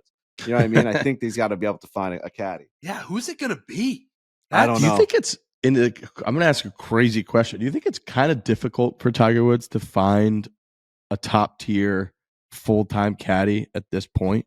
Because those full-time caddies, now there's so much money to be made on the PGA Tour or Live that if they're only going to play in 5 or 6 events a year, that like they're leaving an insane amount of money on the table, even though they're joining Tiger Woods' team? Yeah, you almost need to pull somebody from retirement who's like, you can't have a guy who's ready to be on the bag for a guy who's going to play 1 million tournaments a year. You just need a guy who's kind of like, oh yeah, I'll caddy again. Because you can't, that's the arguments against Joey, where it's like, put Joey on Patrick Cantley's bag because Patrick's going to play 1 million events and he's going to make so much money.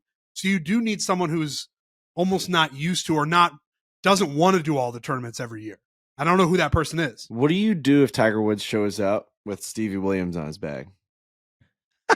That would be fucking awesome. What is Stevie Williams doing? Is he caddying for anybody? I thought he was he on Adam Scott recently? Yeah, I think he was on Adam Scott for a while, but like, I don't know if he's still on him. I'm sure he's caddying for somebody. Patrick Cantlay, that's a good example. Like, Patrick Cantlay took home $10.3 million last year, it says, in just official payouts. And I think that's even before a lot of the other BS. So that's Joey LaCava now is making maybe close to, 10%, obviously 1.3, but with all the other stuff and being paid, I'm sure he gets paid a certain weekly. He might be making close to $2 million a year caddying for fucking Patrick Cantlay versus Tiger Woods is out here. Love Tiger to death, but he wouldn't have made $1 off of his earnings really last year. Like, he didn't make any earnings. So there's always a risk. I just think at this point, with how much money they can be made out there, it might be sneaky hard for Tiger to lure one of these top tier guys away. As crazy as that fucking sounds. No, I think that's super fair. Yeah, it's such an interesting job now that I don't know. It almost makes me think it's going to be Robbie Mack again. You got to think that. I don't want to make business decisions for the boss man, but like, you got to think he's including a like pretty hefty salary for whoever does this. Whether like this new merchandise deal also pays out his caddy, or you know what I mean? Like Tiger has to be able to be making moves for whoever this is, because he's only gonna play in 5-6 events. Like we're saying, I think he's gonna play in one a month, which he lied about. But yeah, I just or you call Charlie out of school a couple days and you get him on the bag. I can see him doing that for like the Masters or something. I think that would be unreal, just because it's so big to have his fucking 14 or 15-year-old son on his bag because Tiger knows that course better than any course in the world. Plays it every year. His attention is as high and his focus is as high as it could ever be. Like, if there's anywhere he probably doesn't need a caddy with local knowledge and whatnot, it's Augusta National. That's why Jack won there with his son on the back. Like, imagine Tiger having Charlie on the bag. That would mean so much to him. I think he's going to do that at some point. Wasn't there an original rumor that like Tiger wasn't going to bring, or maybe we came up with this rumor that Tiger wasn't going to bring Charlie because like he wanted him to like earn his way to be able to play there? Maybe he like said that in an interview or something. And then last year, I think they just like went there for a week and played. That might have been something we created. Okay. Sounds like something that we came up with, which is pretty good by us, actually. I kind of like that. But I think we probably came up with that. Because I could see him wanting to like have Charlie for the next 3, 4, 5 years caddy for him at Augusta. You're watching one of the greatest players that ever played that golf course up in person, like personal, and like picking his clubs for him and like being a part of that decision making. What better preparation for your own game if you have those aspirations to become a great golfer, a professional golfer? What amazing preparation for Charlie Woods to be able to be on the bag for Tiger as like, oh yeah, I know everything about this golf course now. For Charlie's first ever appearance at the appearance at Augusta. Let's leak that to Dan Rappaport and then have him report it, and maybe he can catch up to Dylan DeChair after the big week that DeChair had last week.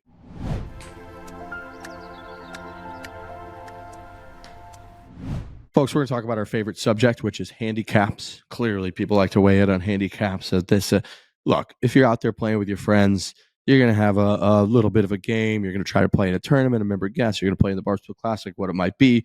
Obviously, the GIN handicap system is the best in the business. And now you can access, through the USGA app, My GIN reward presented by Sentry in the USGA GIN app. You can save it from the app. You can share it with your friends and on social. Compare, see who had the better season, the better year. You can start talking a little trash with your buddies about, hey, this is a year you had. I'm going to have a better year next year. You can do all of that through your My GIN reward or rewind, My GIN rewind, presented by Sentry. If you don't have one already, do yourself a favor, sign up for a handicap index and download the USGA GIN app presented by Sentry Insurance so you can post scores, track your progress, and more in 2024. How many rounds do you think I posted last year?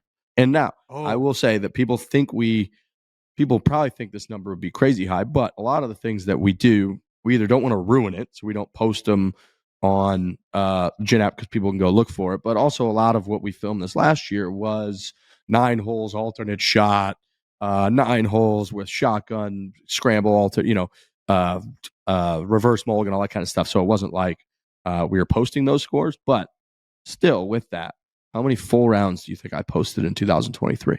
I don't know. You get out there a lot. I don't know. I don't even know where to go. I mean, I know my number, and it's like stuff like you made a great point where we just don't post that many scores based off of what we did this year. And like, I try and think back to, there was like a 4 or 5 month stretch where I told my friends, I'm like, I don't think I finished a round of golf this year. Like, it feels like it's always been some sort of wacky match or a scramble or an alternate shot. But I'm going to say like 60 rounds that like weren't like with us. I mean, it's a lot. That's a lot. Well, of the thing is, I did post, like, there were times, we played Erin Hills and we did like our first travel series of the year. I think we posted like our own actual scores. So I would post pretty much all those, even if I waited until after the video, because I'm very diligent about, I just like to post scores. 97 is how many I posted. That's a lot.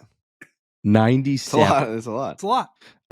You can sign up for a handicap index at usga.org/get a handicap. That's usga.org/get a handicap. And reminder to access your MyGen Rewind presented by Sentry. It is fun to look through here. I mean, I was looking earlier just because I was curious. I started off in a pretty solid place. I had a horrific like middle and like later part of the year. And I had a stretch where I posted like an 83, 89, 88, 84. And it didn't even change my handicap, because then you post one score of like a high 79 or something like that, and it doesn't even really change your handicap that much. So it's fun to go through, look at. That's why the rewind is cool. And a reminder that if you do not have the app, you do not have a handicap index through USGA, which you need for the Barstool Classic, you can sign up for a handicap index at usga.org/get a handicap.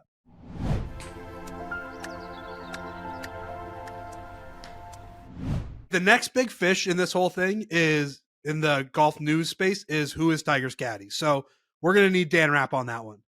All right, let's get him. Yeah, on you that. know what? Let's get a message out to Dan right now and say that he has to break that news. He's not going to be happy about this podcast, but he's got it. That is Danny Rappaport. If he didn't work for us and we were like just like on Twitter, we as a group would be assuming that Danny would be like getting this stuff. You know what I mean? Like we'd be like, like when there's like it's the Shams Woj conversation, right? Like you go to Danny's Twitter and be like, "What's that breaking news?" And I don't know if like we're pulling him out of that world by like him doing all of our stuff, but like we need a guy breaking news. We do.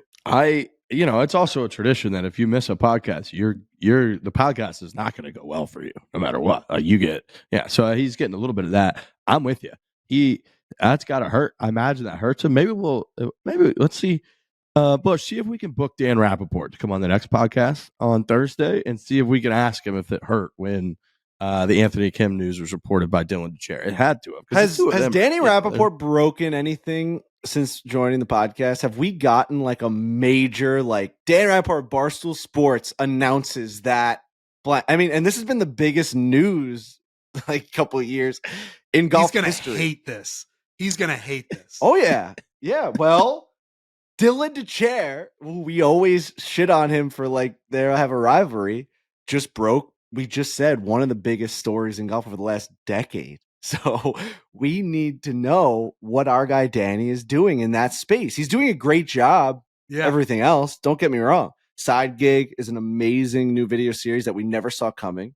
He has amazing Rappaports that are like generating a ton of revenue for Foreplay and all this. Like he's doing a great job in there. He's doing great job. Let's get some scoops. I want him to be the scoop man, the ice cream maker. Get your hands cold. He's definitely still in the world because I have asked him, and we haven't done it yet. But I want to break a little bit of news at some point. I don't care what it is. You've been saying that for a long time. Yeah, just throw me something that does not matter. But I wanted to come from my Twitter account where it's like, oh wow, this guy switched out his putter, and it's like, why is that coming from Barstool Trent? What's happening? You got to think that DeChair and his contemporaries are hunting down this Anthony Kim official announcement, right? So then one would think that if Dan is on that level, he might have been missing the show because he better be on the trail. He better be waiting in Anthony Kim's fucking bathroom for him to sign something, tell him, talk about it, whatever it might be. He's got to find that scoop because you're right. He's got to break the next thing, whether Tiger's caddy, where exactly is Anthony Kim going? When's he going to play again? Something's coming. I would argue we're sneaky on the beat of Tiger's caddy and who's the next guy is going to be. Like it could be us who find out first. Okay. You know what I mean? Dan Rappaport, he is in that world, dude. The guy gets us all our guests now. Like, he is a fucking monster in the golf media space. A monster. Yeah. There's no denying that he could, if he put all of his eggs in one basket, that he could break something big. I know he could. Should I call him and ask him? Yes. Oh, he's gonna hate it. He's gonna do a whisper voice because he did a whisper voice in a meeting before we started recording. He's definitely not. But yeah, no, call him. The thing is he's gonna take it so personally. But it's not personally. We're rooting for him. Well, I we mean, hired Dan Rappaport as a major golf insider I got writer. A quick question for you. You're on the podcast with the guys. Hold on. Let me change I can't hear them. Let me turn this off. I'm in seat 9. Okay, real quick. What do you think the next big scoop in golf is going to be? And what do you think the chances are that you're going to have it? What's the question? What do you think the next big scoop in the golf world is going to be? Oh, I don't. I mean, whenever this deal goes through, probably. What about I'm thinking more short term. Like maybe who will Tiger Woods' caddy be? Maybe when is the Anthony Kim news going to be officialized? We were trying to think what the next big scoop's going to be. Yeah, I guess one of those. Okay. And can he hear me? Can he hear me? Yeah, you can hear Frankie, can't you? So, Danny, really, we're doing a lot of Dylan DeChair talk on the podcast today, is what the unfortunate problem is, right? Like Dylan DeChair breaking Anthony Kim news. We don't want to be saying Dylan DeChair of golf.com or wherever he is, his name that often. We're like, why? Let's get Danny Rappaport's name out there for either the caddy news of Tiger or this Anthony Kim going to live. And I know that's putting a lot on your plate, but I think you're hungry for that. I think you're in that world. Like, we need you breaking something here. Okay, I understand the assignment. There we go. You see what I'm saying? He says he understands the assignment. I know he can do it. Yeah, I mean, I hear you. Listen, I know what direction to move now. I'm open to this. We just ruined his flight. He's gonna have the worst flight in history now. He's no Wi-Fi. He's be up there fucking something breaking. We've been glowing about you, but the scoop game is tough, man. The scoop game is tough. It is. It's so tough. Yeah, and you gotta be really, really sure. Like, that's the other thing is that, I still hear things, but it's just scary. Scary to put something at you. Take that leap, bro. Even if we're wrong. Take that leap. Well, Dan, you and I have talked about it we still got to do it where if you're not, I would say if you're 75% sure of something, give it to me and I'll try it because it's not going to hurt my reputation if I break something that's false. But if you have something that you're like, ooh, I think this is probably true, but I'm not willing to go with it, give it to your boy Trent and I'll break it. All right, well, maybe we'll have you breaking the Anthony Kim news maybe I'll just pass it on to you. That would be incredible. Yeah, it was actually me.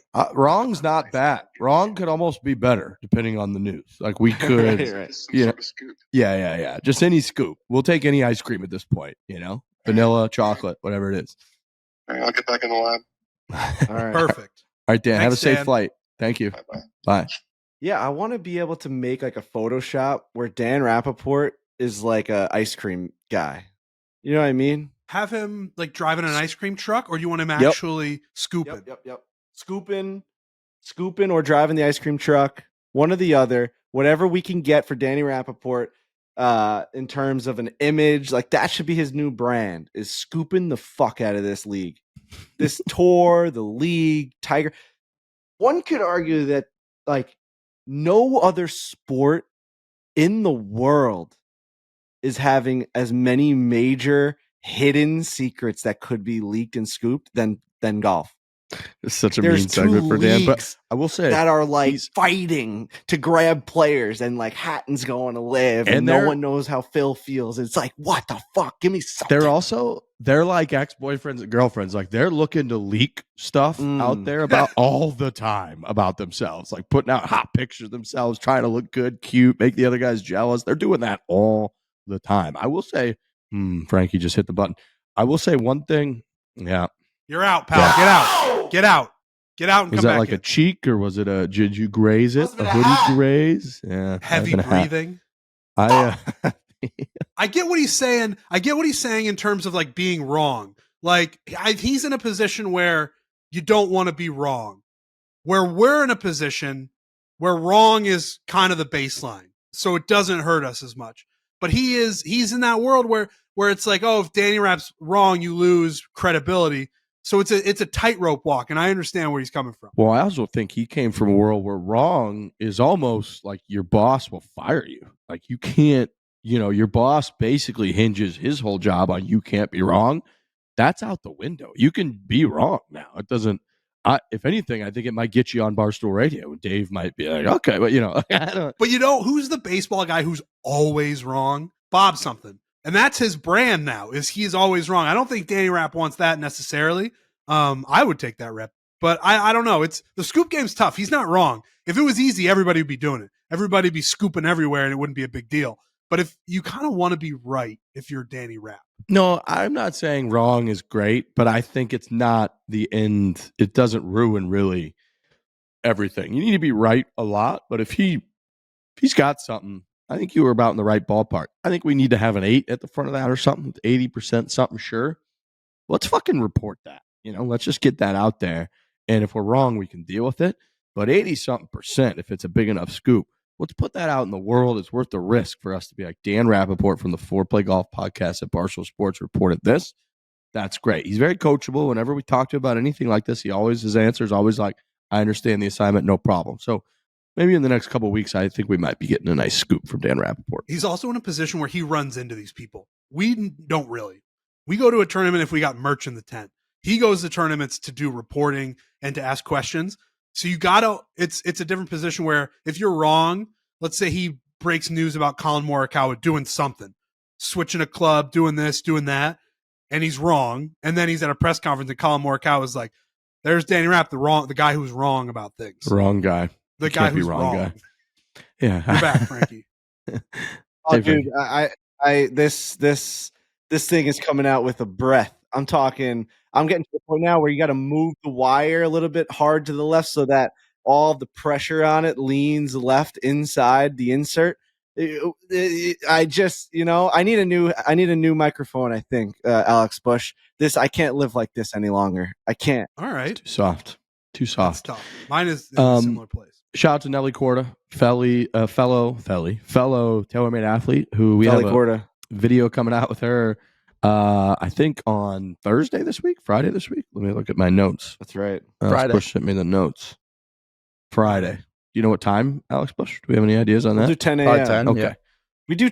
We do 10 a.m. drops now. It's a nice time. I think people like it. It's like they get to work. You get all settled down. You get to that initial push. That 10 a.m. push, I think, is a pretty good one. I think people are like, about to get into like maybe an early lunchtime, and they're just like, I'll start the video now and I'll finish it during lunch. I've seen a lot of good feedback about a 10 a.m. Tuesday drop and a 10 a.m. Friday drop. So I think that's going to be our new thing going forward. So Nelly took down Lydia Ko, which was incredible. That's right. Took down Lydia, who was looking for back-to-back wins, I believe, on the LPGA. She was looking to get her 27th point, which would get her into the LPGA Hall of Fame, or the Golf Hall of Fame, which is hilarious because she feels like she's still like 18 years old. She's playing well again. Remember, she had that tough stretch for a couple of years where it was like she's fired her caddy all the time, her manager.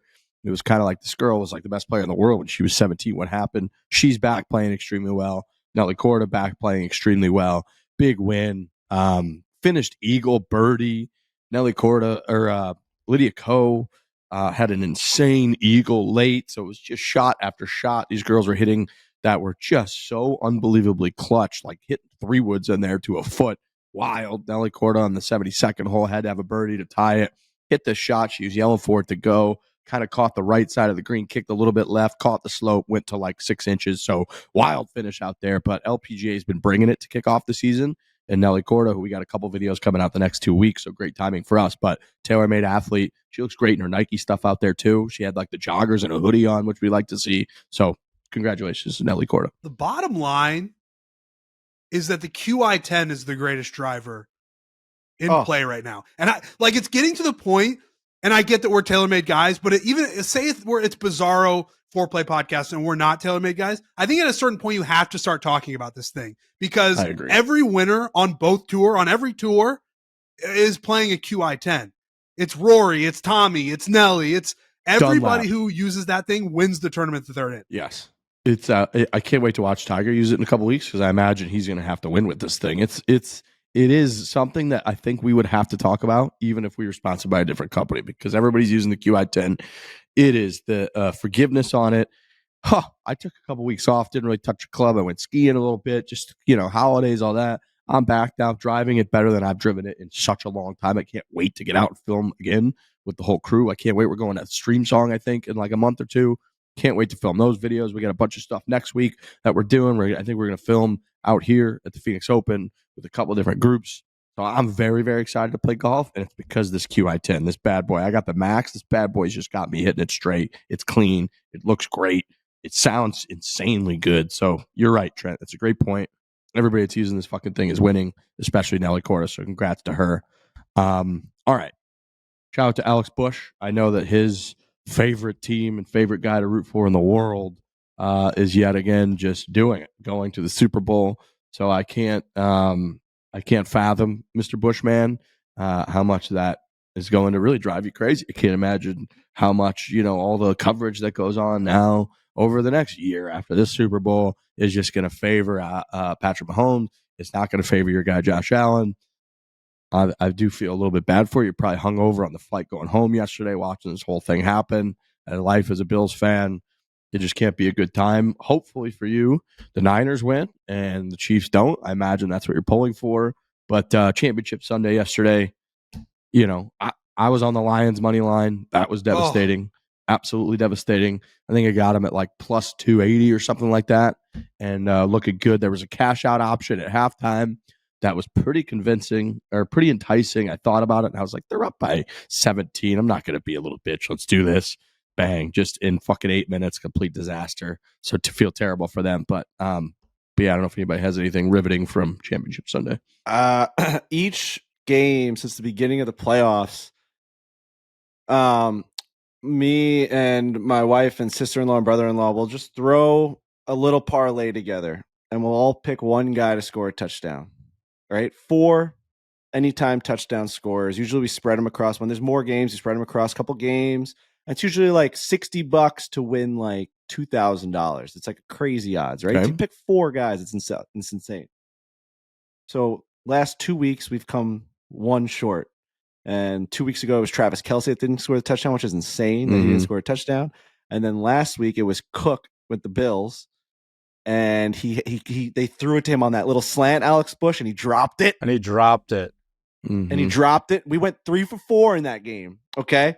Now these are two chances to get $2,000. Both probably should have hit. I know it's insane to say a 4-time anytime touchdown score bet should hit, but when you're 3 for 4 with a guy like Travis Kelce in remaining and a guy like Cook, who's literally like their ground and pound guy that should be getting the ball if Josh Allen's not running in every single touchdown, then you should win it. Last night, yesterday during the Chiefs game, we picked Travis Kelce, first touchdown. We picked Zay Flowers, second touchdown of the game. We picked Isaiah Pacheco, third touchdown. 3 for 3 on the first 3 touchdowns of the game. Okay? Yeah. So there's 11 minutes left in the second quarter, and we have 3 out of 4. $60 to win $1,900, something like that, right? Who's our remaining guy? Lamar Jackson. We're good, dude. We are hugging each other. We're like, let's go. We won. Nope. Lamar Jackson had maybe the worst game of his career in terms of like running the ball. He just like couldn't get away from the Chiefs. He couldn't evade this rush. Every time it looked like he was going to take off. And then that one time that he threw the ball up and it got deflected and he caught it and sprinted, our voices inside that room were like, go! Like we thought he was going to catch his own ball and go for a touchdown. If you watch that replay, he's one step away from being gone. Oh, yeah. So I'm 3 weeks in a row, one away. And it's just a tough place to kind of, it's a tough place to live in right now because you want to keep going. You're like, we're right there. But just like Dan Campbell of the Detroit Lions, which, I'm sad for that city. I'm sad for our guy, Mike Essie. All of those Michigan sports fans, you got your championship in terms of the national championship with the Michigan Wolverines. You knew you were going to come back down to earth at some point. You couldn't have them both in the same month, essentially. There's just, the world needs ditch diggers too, unfortunately. There's always going to be that bottom of the barrel franchise. And I know Tommy Smokes alluded to this a little bit. It's it's just going to make that championship feel even more sweeter. But there's got to be these guys, the Bills, the Lions, unfortunately, the Islanders, that you think you're going to do it and you're just not. It's like reality sets in. And we all can't be so lucky to live in Kansas City and watch a team. Imagine living in Kansas City right now where your team was trash for the longest time. Priest Holmes, all these teams there, you had all this potential and you just didn't have it. And then all of a sudden, Patrick Mahomes comes around and makes 6 straight AFC championships. And he's on his way to go win his 3rd Super Bowl already. What the hell? Imagine being so lucky to be living there and just rooting for that team. Oh yeah, my team dominates every year. Kansas City is cold. There's not a lot there. It's not, I know Detroit gets all the love for that. But it's, St. Louis isn't that different. It's not as cold. But Kansas City, man, it is just kind of a cold. They got good BBQ. But other than that, now all of a sudden they got the fucking Chiefs, dude. And the Chiefs are awesome. Kansas City people, we have a little bit of a, in the same way that Boston fans aren't rooting for New York, St. Louis fans aren't rooting for Kansas City. But at least I feel like those people kind of deserve it up there in Kansas City a little bit.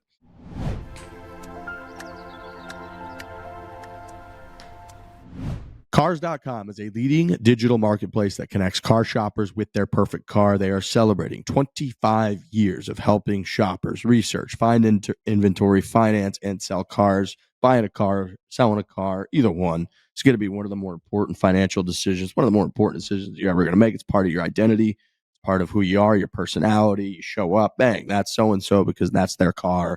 You need it. You got to have it. Cars.com is the way to do it. No doubt about it. And there's nothing more fun than being able to go through the websites and you're in your own home. You're not getting swindled by all these dealerships and these people that just want to get as much money as possible out of you.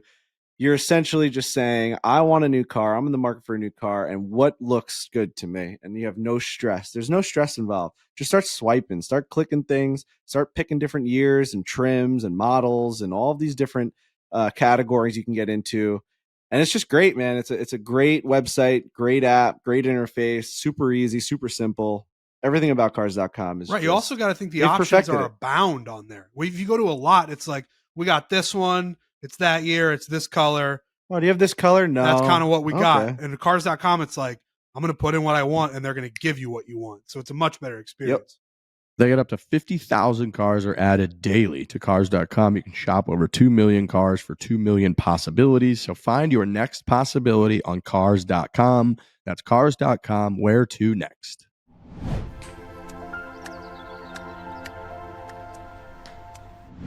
I would say yesterday was a bad day for Usher because I saw that. All anybody wants to talk about now is Taylor Swift going to that. And being she's going to be there. Why didn't she just do the halftime show? Usher, who I love his music, great entertainer. But now nobody cares because it's you're not even going to be close to the most famous musician in the building that day. And I know she's got her Tokyo concert and she's got to fly back. I saw all the math and it sounds like that's going to work out. She's going to be there. She's going to be at the Super Bowl. So, oh, dude, you want to see the elite of this world? They have technology that we don't understand. That would have been the first time that we got introduced to legit someone snapping a finger and you just get teleported to a building. Teleportation would have been mainstream if she couldn't figure out the timing and the time zones in Japan.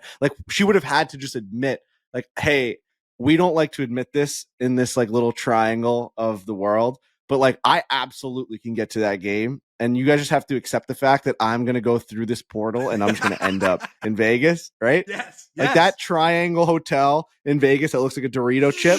She ends up just like at the bottom of it, and you're just like in Vegas now.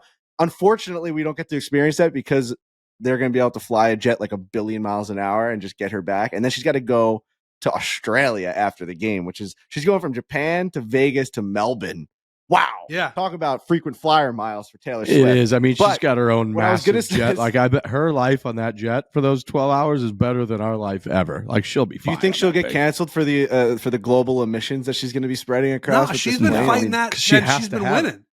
Yeah, she's like, I fly on jets. I don't care. Hey, I have two comments about what has been said. Number one, I started my little rant about Dan Campbell. He said, I told my players in the locker room, this might have been our only chance, which is like the most honest I think I've ever heard anyone be to a team. It's almost like how Danny Rappaport was like, that video was better that I'm not in it, when he talked about the Tiger Woods one, where it's like you're just being so like brutally honest about stuff that no one really needed to hear. Like, I get that what he's saying is like it's impossible to get back to this position. I say that about the Islanders. They made it to 2 Eastern Conference Finals in a row, and you're like, do you know what we had to do to get there? We got to do that again and then go further. So I get that. It's a little unnerving to hear your coach say that, but similar to him, I feel that with my bets, with like, we've already gotten three times in a row. Are we really going to keep putting these in? We're not getting 4. Like, this is crazy. So that's how I feel with that. And number 2, the Usher's comment.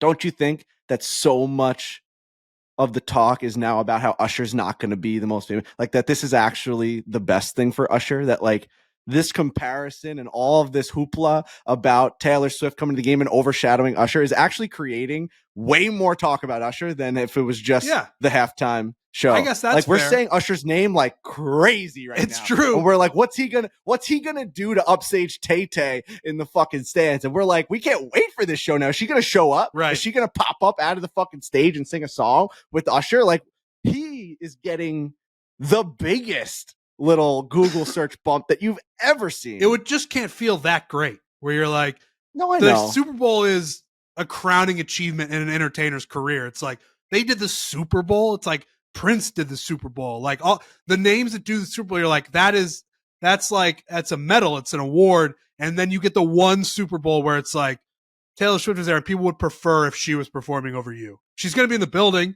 Like, why doesn't she just shuffle on stage and play a couple of tunes? And then Usher's going to be doing Peace Up, A-Town Down, and people are going to be like, yeah, but Taylor's here, so I would prefer if she were out here.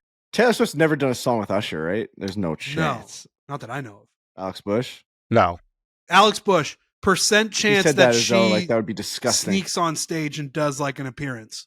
0.0001. Yeah, and I also think it's not even though. a business thing. I think she just honestly is like, she wants to go to the game, drink, and like watch her boy play football. She doesn't want to, you know what I mean? Like, you got to go down and perform at the Super Bowl. They're going to like, show her in the suite. She's going to be dancing like she does at like the Emmys and the Grammys and all these the places that she goes, the CMAs. She's dancing with her drink in her hand, and the place is going to go. Twitter's going to go nuts about Taylor Swift vibing to Usher. The other thing is that she was definitely offered the Super Bowl and turned it down. So Usher's like, I'm second place, and she's still going to be there, just not performing. Yeah, that part. Shoot me down in my little office here on Long Island, New York. But I find it entertaining that she's a part of this whole thing. I find it interesting. I'm into it. I'm not like, get that. I had to like lie. Like, I watched some football yesterday with some family, and I was like, and like guys there were like, get her off the screen. I'm sick of the page. I'm sick of the Chiefs. I'm sick of these guys. I'm sick of all this. And I'm like, yeah, man, like fucking bullshit. Watching her show. I bet the show her again. But I'm secretly loving it. I love it. I love it. I think it's unbelievable. She's the most famous person in the world. She's just going to games, the outfits, the hoopla, the hubbub, everything. The outfits that she's wearing, like the curly hair. He's got the black shirts on. It's the Reputation album. It's the whole entire deal, man. I'm into it. It's an entertainment product. And you've got the biggest entertainer in the world there. Yes. You have to show her. Like, you have to show her. And really, they don't show her that much. It's like if Travis Kelce scores a touchdown, it's no different than like if someone else's family is in the building and a guy scores a huge touchdown. They were cutting Brock Purdy's dad last night, and nobody's like, fucking stop showing Brock Purdy's dad. It's like, bro, they're going to show these people who are connected to the person who's performing well on the field. They certainly show her a lot. There's no denying it, but I like it. I mean, she is shown like 17 times a game. Like the stats are out of control. They have a camera, but you have to just show her. And they show her. They show her when they're not showing football. So they would be showing someone from the crowd or something. Anyways, it's not correct. You know, it's not like they're like, we're not going to show you third down. We're going to just show you Taylor Swift. Like, Right. Okay, lose your fucking mind if they do that. They're just cutting That's to so her when true. they cut to people in the crowd. It's not a big deal. It's like all right, right, big time. They're going. Chiefs are going watch- for it on 4th and 3 here. We're just going to show you Taylor Swift eating popcorn, and we'll tell you what happens. You know what? If you got upset over that, Go back I and would watch a agree with you. That regular would be ridiculous. NFL.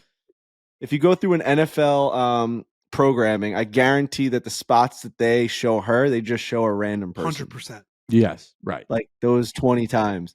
And they're just like, we'd rather just show her instead of like the guy wearing a Lions like costume.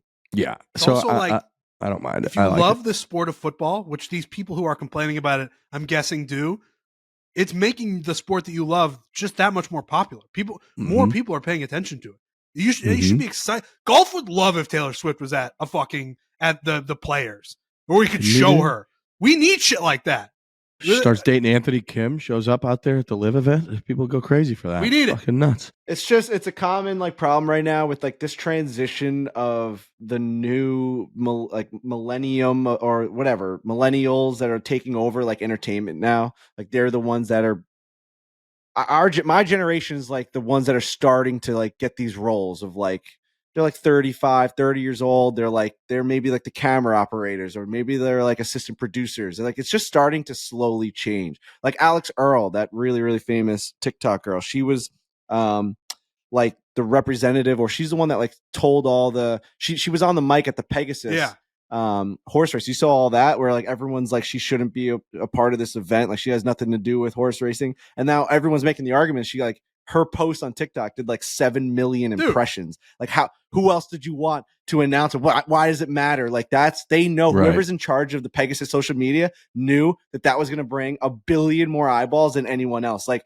that's what I mean about like this new generation starting to become the people that are in charge, where it's like you're going to start seeing more of this shit. It's just a slow transition. Like there was a game that was strictly a playoff football game that was strictly on Amazon Prime, and everyone's like, or Peacock, and everyone's like, how is that possible? And it's like in 20 years that's going to look like the normal thing, but right now it's a weird transition where 75-year-olds don't know how to get Peacock. But you have to understand at some point you had to just fucking pull the plug. You had to just do it. You had to just make the change, or else it never was going to happen.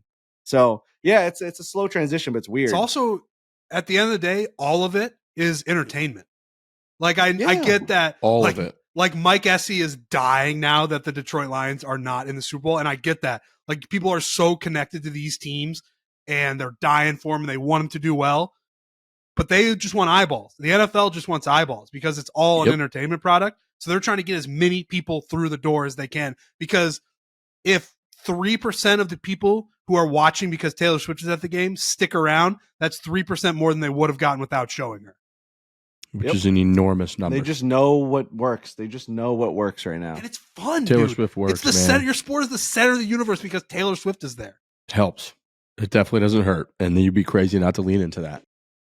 All right. I think that's all I had on my list, fellas. Anybody have anything else? There's a scumbag on the fucking Montreal Canadiens named Gallagher that absolutely just destroyed Adam Pelech on the New York Islanders with one of the nastiest hits I've ever seen in a game. He got 5-game suspension.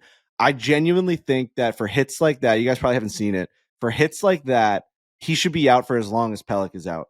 Because we just talked about how it's supposed to be entertainment. And when they're all on the ice, I get that it's fucking a sport and you want to win, and there's winners and there's losers and you get paid based off of that. But at some point, it is an entertainment. They're out there for a show. There's people that buy tickets to go watch them. And when you're intently trying to hurt someone that you're out there with, I think that's fucking psychotic. Like he legitimately went up to this guy and elbowed him in the side of the temple as hard as he could without the puck, and just put him just flat on the ice, where like Pelech looked up and was like, I don't even know where I'm at right now. They had to help him off. And you're just like, how could that be your intent? You know, just put your shoulder into him. PK Subban, who I like never, he's like very vocal and he's fucking sometimes annoying. And I saw him during in between the intermissions during a Ranger game on ESPN. He was about to talk about it. I'm like, what's this guy got to say right now? And because he was Gallagher's teammate, and I'm like, he's definitely going to stand up for him. And he goes, I was Gallagher's teammate. I fucking was the captain for the Montreal Canadiens. I got traded for the captain for Weber. He's like, I have no place in the game for this. He goes, he should be suspended for like as many games as possible. 5's not enough. Make an example out of him. When you're going with the intent to injure, you're a legitimate psychopath. It's also something that feels uniquely hockey. Like, and there's no other sport where I feel like anyone intentionally, you can't do that. Like, if you did that in the NBA, I think you would get suspended for like a year. Like, if the intent is to hurt this person, it's not just, oh, we were skating at the same time and we ran into each other, whatever. Like, in almost no other sport is it obvious when you're trying to hurt someone. So if you do that, it certainly should be more than 5 games. Yeah, I thought the suspension was light too. I think a lot of people were thinking 10 or 15 games that he would have got suspended. I saw it in real time. I was watching. It was stunning. And it was like an elbow. I think was the main defense that he doesn't really have much of a record. Is that like, he's just small, though he does have a record. He has like, there's Merles from Spit and Chicklets and Game Notes, who's on fire right now in terms of betting. You just got to follow Merles right now. He's constant green check next to every single one of his picks. It's insane. He tweeted out a bunch of different gifs of Gallagher, just like cold punching guys, like in scrums. Like there was one with the Rangers where he just like, someone's like, they're like by the boards and he looks at a guy and just punches him in the face. And he never gets any sort of, what's the word I'm looking for? That starts with an R. reprimanding. Reprimanding. He never gets reprimanded because he's like this small, just like, I don't know. It's like similar to like Marchand will do something. It's like, no, it's like he really can't hurt anyone. He's like a smaller guy. Yeah, he's dirty, but there's something about this guy that's just, I can't stop thinking about him. That hit made me so mad. Obviously, he's one of my guys, but it's just like, I went to bed angry that night. You know, the intent to hurt is insane. Yeah. They do the handshake line at the end of playoff games. It's like, we're out here for like, this is it. Like, we're all part of the league.